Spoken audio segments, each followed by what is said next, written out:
بسم اللہ الرحمن الرحیم۔ السلام علیکم۔ اچھی بات دوسروں تک پہنچانا صدقہ جاریہ ہے۔ چینل کو سبسکرائب، لائک اور شیئر کریں، شکریہ۔ حضرت جابر بن عبداللہ رضی اللہ عنہ بیان کرتے ہیں کہ غزوہ ذات الرقاع سے واپسی پر ہم لوگوں نے رسول اکرم صلی اللہ علیہ وسلم کے لیے ایک سایہ دار درخت چھوڑ دیا تاکہ آپ اس سائے تلے آرام فرمائیں۔ پھر صحابہ اکرام مختلف درختوں کے سائے میں آرام کرنے کے لیے چلے گئے۔ رسول اکرم صلی اللہ علیہ وسلم نے درخت کے ساتھ اپنی تلوار لٹکا دی اور اس کے سائے میں سو گئے۔ صحابہ اکرام بھی متفرق ہو کر درختوں کے نیچے سو گئے۔ اسی دوران ایک اعرابی رسول اکرم صلی اللہ علیہ وسلم کے پاس آیا اور آپ کی تلوار درخت سے اتار کر اپنے ہاتھ میں لے لی۔ اتنے میں رسول اکرم صلی اللہ علیہ وسلم کی آنکھ کھل گئی۔ اعرابی نے تلوار لہراتے ہوئے آپ صلی اللہ علیہ وسلم سے کہا، اتخافونی، تم مجھ سے ڈر رہے ہو؟ رسول اکرم صلی اللہ علیہ وسلم نے فرمایا، نہیں۔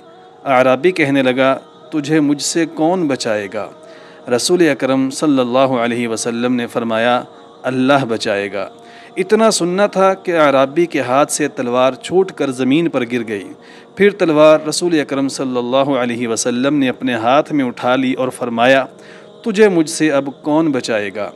اعرابی لجاجت کے ساتھ عرض کرنے لگا، آپ اچھا بدلہ لینے والے بنے، مطلب یہ ہے کہ میں نے آپ کو قتل کرنے کی کوشش کی تھی، آپ بھی بدلے میں مجھے قتل کر سکتے ہیں۔ رسول اکرم صلی اللہ علیہ وسلم نے فرمایا، اتشہد ان لا الہ الا اللہ وانی رسول اللہ، کیا تو اس بات کی گواہی دیتا ہے کہ اللہ کے سوا کوئی معبود برحق نہیں ہے اور میں اللہ کا رسول ہوں؟